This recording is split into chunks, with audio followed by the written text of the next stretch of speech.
Hey guys, what's up? Sando here. And today I'll be testing my own power amplifiers that I bought with my own money. And of course I'm about the benchmark AHB2 power amplifiers. I've got a single unit first, but it seems that my loudspeakers needed just a little bit more juice.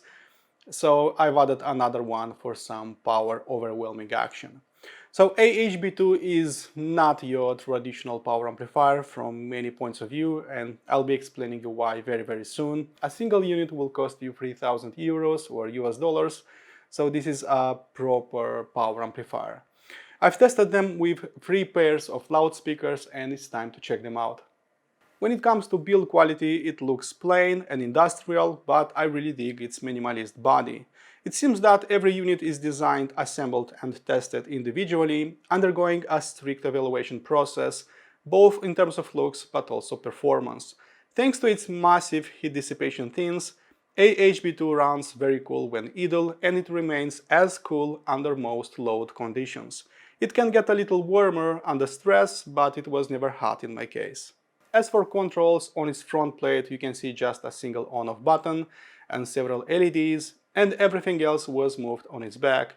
There you will find your left and speaker terminals, an AC socket in the middle, a pair of balanced XLR inputs and 3 speak-on terminals. This is a balanced only amplifier, so you won't find single-ended RCA inputs. A switch lets you choose its sensitivity, and another one lets you choose its stereo or mono operation. As for tech inside it, you know what I like the most about this amplifier? It's bulletproof protection systems. And yes, systems because there are so many in place that will be protecting your loudspeakers and the amplifier itself from any harm. Its protection systems will monitor its output voltage, output current, output distortion, output device safe operating area, power supply current, power supply voltage, AC line voltage, case temperature and power device temperature. Fault conditions silently mute both channels in order to protect the speakers and amplifier from any damage. Benchmark is describing it as the quietest and cleanest audio amplifier on the planet.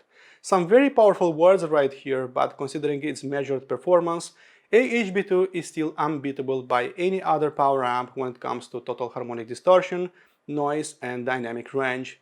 Its output power sits at 100 watts in 8 ohms, and if you'll add another one, brace yourself as 380 watts in the same load are some very serious numbers.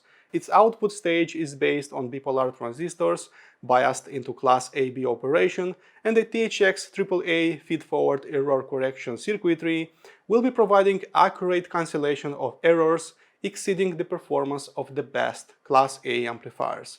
I can go on and on about everything that makes it so different and fresh from a sea of copy-paste amplifiers, so I'll just stop here and I think it's time to hit some eardrums. Last week when I dropped my Singxer SD6 Pro DAC reviews, I somehow forgot that it doesn't have a preamp stage and a volume control. I connected it directly to the 2 benchmark AHB2, pressed play and 380 watts blasted into my loudspeakers. Luckily, a microsecond didn't pass and both just shut down immediately and just saved the day for me because nothing really happened with my loudspeakers. And I believe in about a year that happened already 2 times. As you all know, I'm reviewing plenty of DACs and some of them don't have a preamp functionality, a volume control. And I've blasted full power into my loudspeakers 2 times already, and 2 times I've saved them. And I cannot stress enough how important it's having some protection systems at play because, without them I wouldn't be having these loudspeakers right now. And it's really one of the reasons why I've bought them in the first place, because no matter how clumsy I am, I'm pretty sure that they will be saving the day for me. If you're wondering why the heck I'm using 2 AHB2 power amplifiers and not just a single one, the answer is actually quite a simple one. So as you can see, it has several LEDs right here on its front panel. 2 LEDs will be showing its clipping status.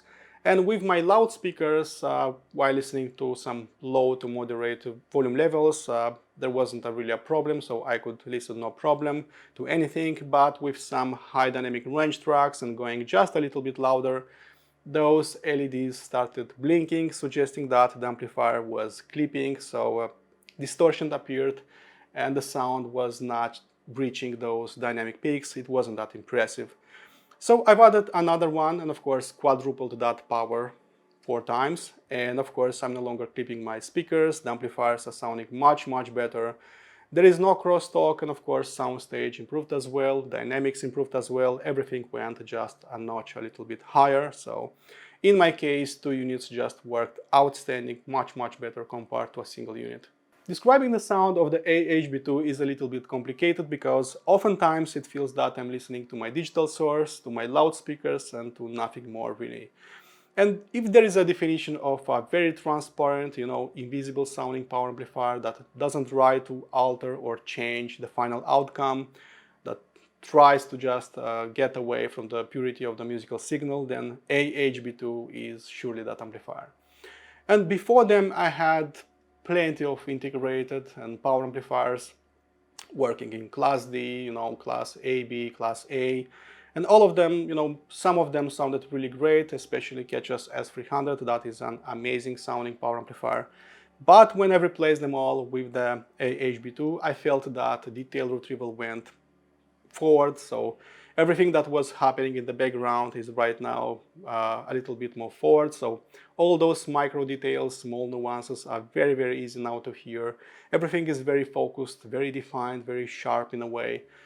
So I believe that also transient response was also improved, the speed and the final impact as well. So all that bass is right now faster sounding and also clearer.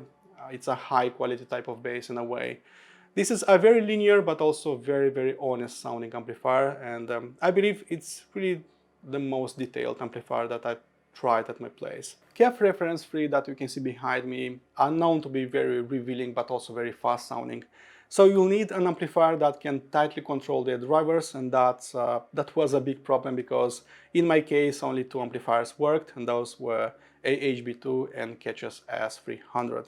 So with this one I've got just an iron grip over those bass notes when dynamics were reaching their peaks, delivering not only a much clearer bass output but also a higher quality as well.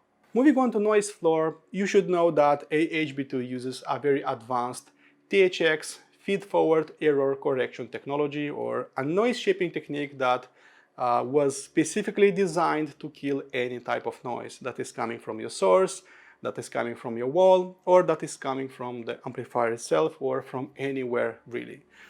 So when music started playing, I felt that Mr. Clean paid me a visit himself, because no matter what cables I was using, no matter if it was its stock cable or a very fancy power cable, no matter what interconnect cables, what source, what loudspeakers, if I was using it with or without a power conditioner, it always sounded dead silent.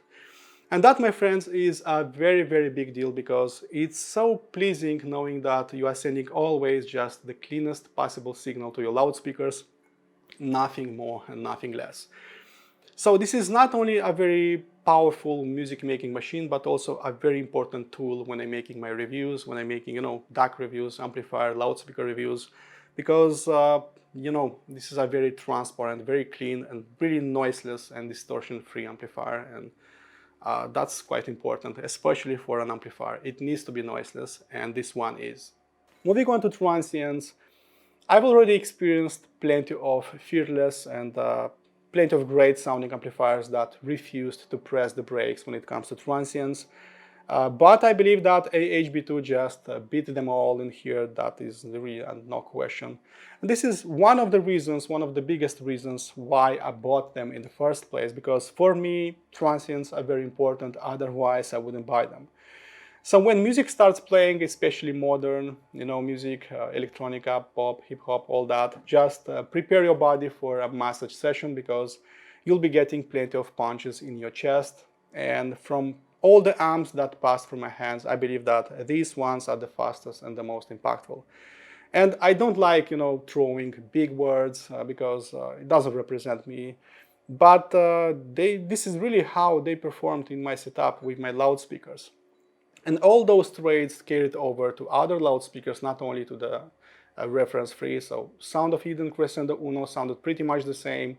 Natural sound, NS17 as well. And NS17 is actually very difficult to control. They have wooden drivers, so they can sound sluggish, mellow, a little bit slower sounding with the wrong amplifier, but not on the AHB2 watch. This one just awakened dynamics, speed and impact. It was something else with them. Simply put, I believe that I've experienced one of the nicest control of my loudspeaker, so an iron grip if you will, and also a very high mood lifting performance. And there were several people that came in for a listen, and we all agreed that AHB2 are incredibly snappy and very fast sounding.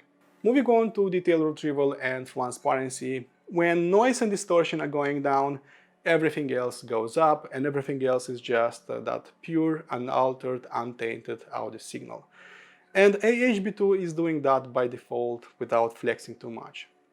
And usually with analog amplifiers of any sort, power amplifiers, integrated headphone amplifiers, analog amplifiers are pretty much the weakest links in any setups, but that is not really the case with the AHB2, because with a signal-to-noise ratio of 135 dB in mono mode, you'll be listening to the limits of your DAC, of your source, of your loudspeakers, of your ears, but surely not to the limits of these ones. So there is no other way to describe them. So they are very clean, very detailed, just call them as you want, very impressive in here. When you have an amplifier, you can almost feel its character. So it's warm, it's bright, it's mellow, maybe it's super fast.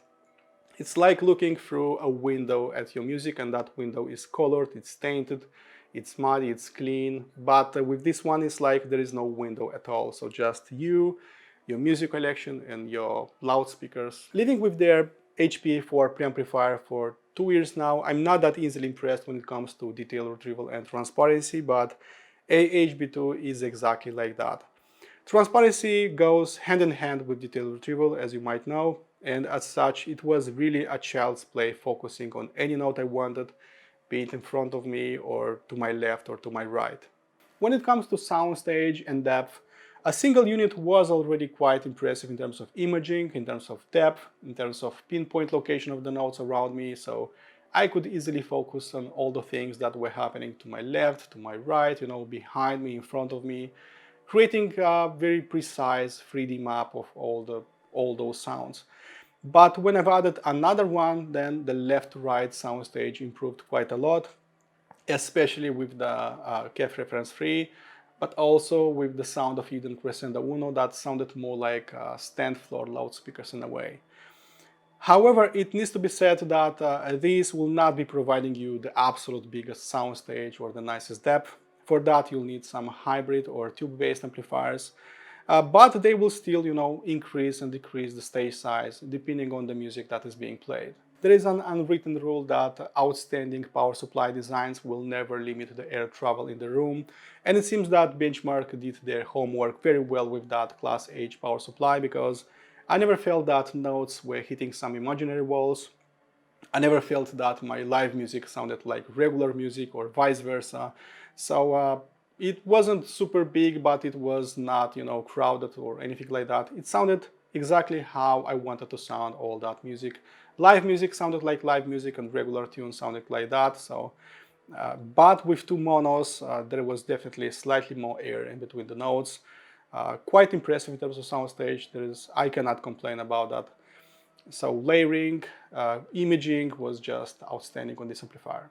While 100 watts per channel isn't really a lot of power from a single amplifier, but that was more than enough with all those loudspeakers, even with the reference 3 if I was not going super loud. So filling the room nicely with sounds, all those gaps with plenty of sounds that were hitting me from different angles, creating that believable 3D image around me, and I didn't feel for a moment that AHB2 were limiting my speakers in any way. Moving on to frequency response, while on paper those KEF reference 3 cannot reach the lowest octaves as 20 Hz, as 25 Hz, the bass output was always very powerful, nimble, impactful, speedy sounding, very tightly controlled.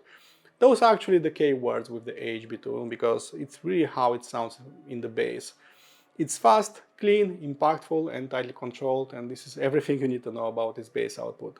Sometimes it was overpowerful with some particular tunes, but that is actually my room, so I'll be treating my room very soon.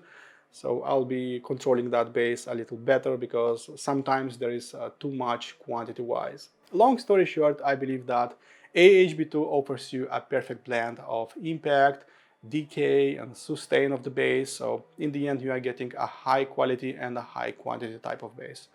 And there is not much to add in here. While I don't find its mid-range warm, full-bodied, very organic sounding, very smooth sounding, I believe that its output stage that uses bipolar transistors biased into Class A operation added just a little bit of soul into that music, a little bit of effortlessness. So in my view, it sounds a little bit more organic compared to their HPA4 preamplifier, and I believe that it still delivers a very good mid-range. Some amplifiers are putting a higher accent on the bass, on the mid-range, on the treble, but I never felt that AHB2 was doing that, so you are still getting a linear sounding amplifier, but in a good way. So mid-range was coming just in right doses, and no matter how objective or subjective I was, nothing felt boosted or stolen from my music. Describing its treble output is a little bit complicated because on one hand it was very clean, very textured, very defined, with very clean leading edges, sharp in a way, but it was never, bright sounding, hard sounding. It was never adding some listening fatigue. So I'm listening to plenty of rock and metal, I'm listening to plenty of treble intensive music, and even with aluminum woofers that I'm having in my KEF reference free, I could listen to rock tunes all day long, no problem. So I never found it actually, bright sounding. That wasn't really the case. This is an amazing treble performance. So no matter if it's bass or mid-range or treble, I believe that it offers you a very linear, a very flat frequency response, top to bottom, so you'll be getting the full force of the bass, of the mid-range and the treble. And this is really how it sounds when it comes to frequency response. As for my conclusions, the highest compliment that I can give to AHB2 is that I bought not one, but 2 units with my own money. Still, I believe that AHB2 is not really for everybody because it cannot beautify your music. It cannot make it warm, smooth, it cannot roll off the upper treble. This one will not do that. However, if you want a very honest, ultra revealing, noiseless, with no distortion, ultra fast, very punchy sounding amplifier, then I believe that AHB2 is exactly like that. And considering everything that makes it so special, so interesting, including its bulletproof protection systems, it's my pleasure awarding it with my highest gold award. It was fully deserved. Okay guys, my full in-depth review can be found below, please check it out.